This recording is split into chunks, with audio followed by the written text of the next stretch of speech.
ഓം മഹേശ്വരിയായി നമഃ. ലളിത സഹസ്രനാമ അർത്ഥം. ഇന്ന് 6 വരി നാമങ്ങളുടെ അർത്ഥമാണ് നമ്മൾ നോക്കുന്നത്. വരികൾ ഏതെല്ലാം എന്ന് നോക്കാം.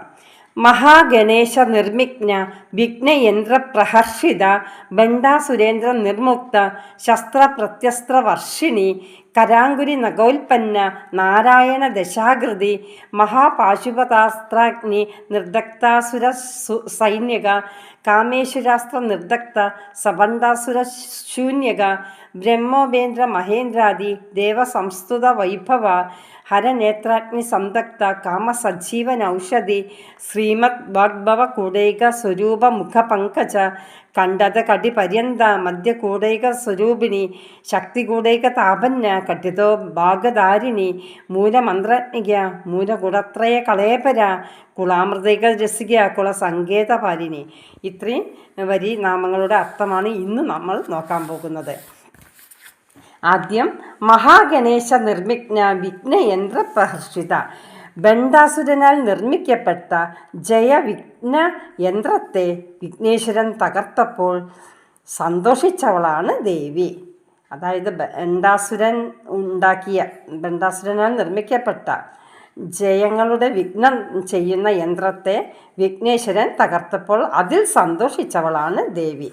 അടുത്ത വരി ബണ്ഡാസുര നിർമ്മുക്ത ശസ്ത്ര പ്രത്യസ്ത വർഷിണി. ബണ്ഡാസുരനാൽ എഴുതുവിട്ട എല്ലാ ശസ്ത്രങ്ങൾക്കും പ്രത്യസ്ത്രങ്ങൾ പ്രയോഗിച്ചവളാണ് ദേവി. അടുത്ത നാമം കരാങ്കുരി നഗോൽപ്പന്ന നാരായണ ദശാകൃതി. കരാങ്കുരി കൈവിരലിലെ 10 നഖങ്ങളിൽ നിന്നും നാരായണൻ്റെ ദശാവതാരങ്ങളെയും പ്രത്യക്ഷപ്പെടുത്തിയവളാണ് ദേവി. അതായത് ദേവിയുടെ കൈവിരലിലെ 10 നഖങ്ങളിൽ നിന്നാണ് നാരായണൻ്റെ ദശാവതാരങ്ങൾ പ്രത്യക്ഷപ്പെട്ടത്. അടുത്തത് മഹാപാശുപത്രാസ്ത്രാഗ്നി നിർദഗ്ധാസുര അസുര സൈനിക. മഹാപാശുപത്രാസ്ത്രത്തിൽ നിന്നുണ്ടായ അഗ്നിയിൽ അസുര സൈന്യത്തെ മുഴുവൻ നശിപ്പിച്ചവളാണ് ദേവി. അടുത്തത് കാമേശ്വരാസ്ത്ര നിർദഗ്ധ സബണ്ഡാസുര ശൂന്യക. കാമേശ്വരൻ്റെ അസ്ത്രത്താൽ ബണ്ഡാസുരൻ്റെ രാജധാനിയായ ശൂന്യകം ദഹിപ്പിച്ചവളാണ് ദേവി. കാമേശ്വരൻ്റെ അസ്ത്രത്താൽ ബണ്ഡാസുരൻ്റെ രാജധാനിയായ ശൂന്യകം ദഹിപ്പിച്ചവളാണ് ദേവി. അടുത്തത് ബ്രഹ്മോപേന്ദ്ര മഹേന്ദ്രാദി ദേവസംസ്തുത വൈഭവ.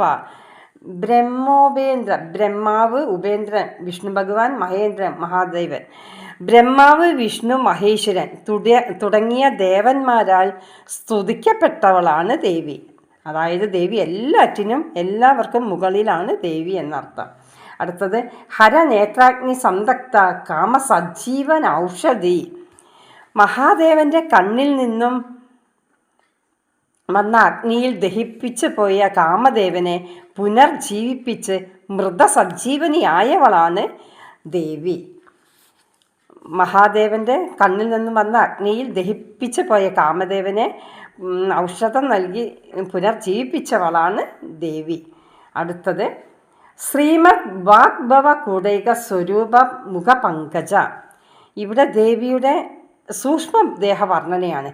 ഇതുവരെ ദേവിയുടെ സ്ഥൂല ശരീരത്തെയായിരുന്നു വർണ്ണിച്ചിരുന്നത്. ഇപ്പോൾ സൂക്ഷ്മ ശരീരത്തെയാണ് പറയുന്നത്.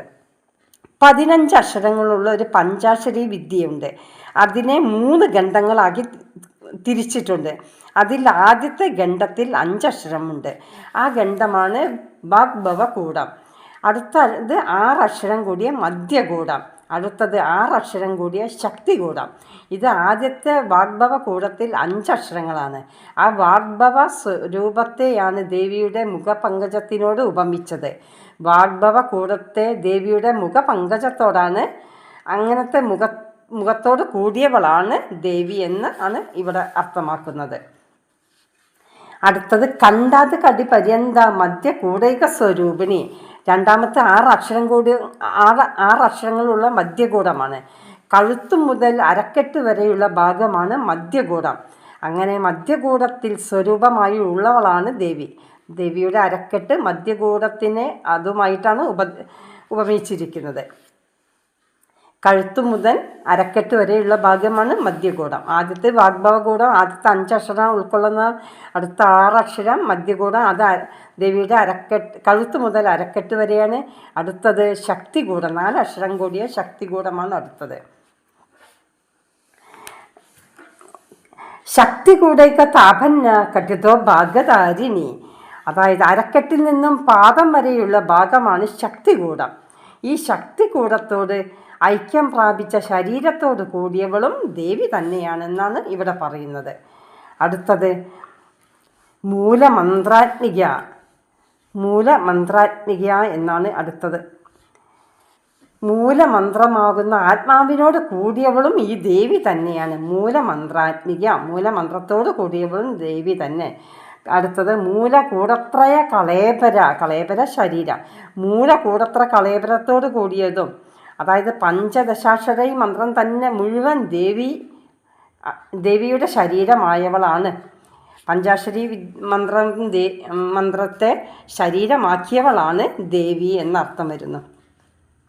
അടുത്തത് കുളാമൃതൈക രസിക, അതായത് 3 എണ്ണം കൂടിയ ശക്തിയിൽ സന്തോഷിക്കുന്നവളാണ് ദേവി. കൗളമാർഗത്തിൽ, അതായത് സമയാചാരം കൗളമാർഗം, രണ്ട് മാർഗങ്ങളുണ്ട്. അത് കൗളമാർഗത്തിൽ പ്രതിപത്തിയുള്ളവളാണ് ദേവി എന്നർത്ഥം. അടുത്ത മൂലകളത്രേ കളേബര ശരീരം. ദേവിയുടെ ശരീരം ഈ കൗളമാർഗത്തിൽ പ്രതിപക്ഷയായിട്ടുള്ളതാണെന്ന് പറഞ്ഞു. ഇനി അടുത്തത് കുളസങ്കേതപാലിനി, അതായത് സങ്കേതപാലിനി പറഞ്ഞാൽ കൗളമാർഗ രഹസ്യം സൂക്ഷിക്കുന്നവളാണ് ദേവി. ചക്രരഹസ്യം, മന്ത്രരഹസ്യം, ആരാധനാ രഹസ്യം, ഈ 3 രഹസ്യങ്ങളും കൂടിയവളാണ് ദേവി. കൂടാതെ ശസ്ത്രങ്ങളും ഗ്രന്ഥങ്ങളും എല്ലാം സൂക്ഷിക്കുന്നവളും ദേവി തന്നെയാണ്. ഇതെല്ലാം കൂടിയവളാണ് ദേവി എന്നാണ് ഇത്രയും വരികളുടെ നാമത്തിൽ നിന്ന് നമ്മൾ അർത്ഥം മനസ്സിലാക്കുന്നത്. അടുത്ത ദിവസം അടുത്ത നാമത്തിൻ്റെ അർത്ഥവുമായി വരാം. ഓം മഹേശ്വരിയെ നമഃ.